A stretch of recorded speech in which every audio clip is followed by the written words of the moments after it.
Hi, I'm Chelsea. I'm the author of Happy to Be Alive Because, a novel about a teenage girl who, after losing her mom to cancer, follows a travel plan in search of closure but ends up finding a lot more than that. A little bit about me. I was born in Tennessee, where I lived until I was 14, at which point my parents told me and my little brother that we were moving to Florida to start a church. At the time, I thought it was a terrible idea. I was so upset about it. All of my friends and family lived in Tennessee. All of my best friends were getting ready to start high school together, and it just seemed like a horrible idea to me. We moved to Melbourne Beach, Florida, and didn't know anyone here, so literally started having church in our living room of our home. I thought maybe my parents had gone a little crazy and lost their minds because who has church in a house? That's weird. Um, but it ended up being one of the most amazing processes I've ever been able to be a part of, because that same church that started 8 years ago next month in my parents' living room now has their own building and has grown so much that they have to have 3 services every Sunday morning in order to accommodate all of the people that call that church their home. So that's what brought me to Florida.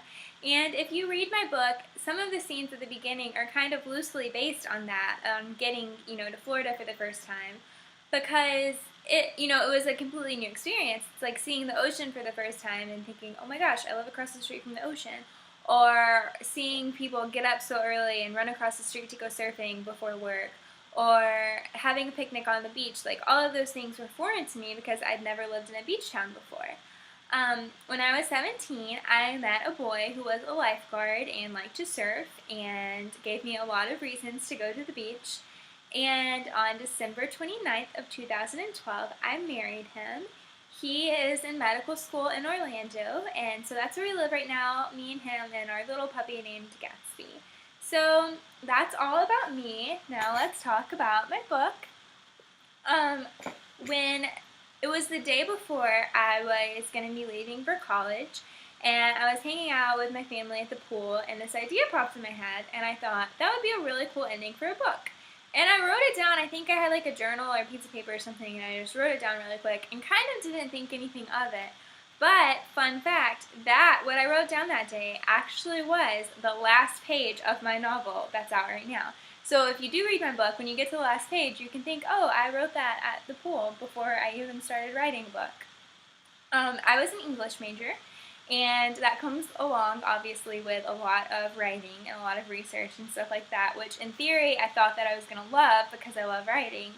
But it actually really started to burn me out about a year into it because, just staying up all night and then cramped coffee shop, writing about things that I really had no interest in or that didn't matter to me was just getting really tiring, and it was making me not like writing, which was really sad because I've always loved writing.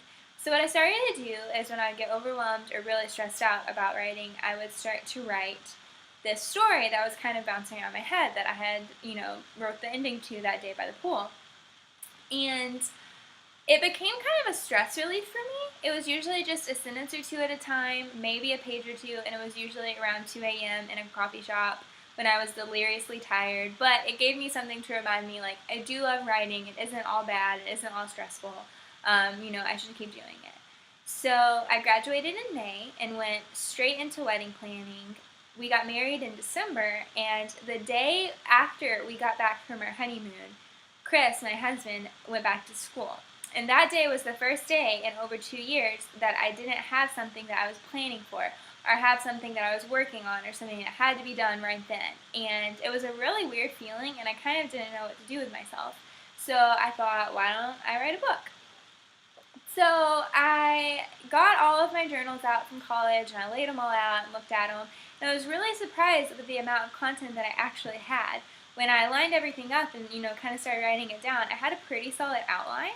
So I just went with it, and I got really into the story and got really consumed with it and just started writing like crazy, probably mostly because I didn't have anything else to do. I started blogging. I blog at thegirlwholovedtowrite.com if you want to come say hi.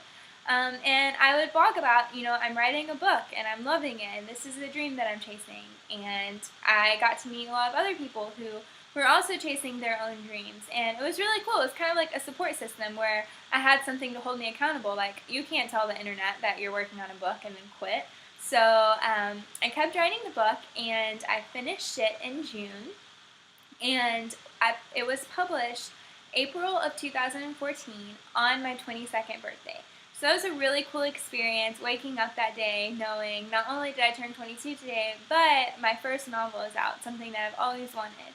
And it is an amazing seeing, the followers of my blog, how supportive they've been, how supportive my family and friends have been, and it has just been a really, really cool process. I hope that you read my book. I hope you like it. The point of the story that I was trying to write is I wanted to write something that tried to answer the question, is it possible to be happy with life when everything that you have that made you happy is gone?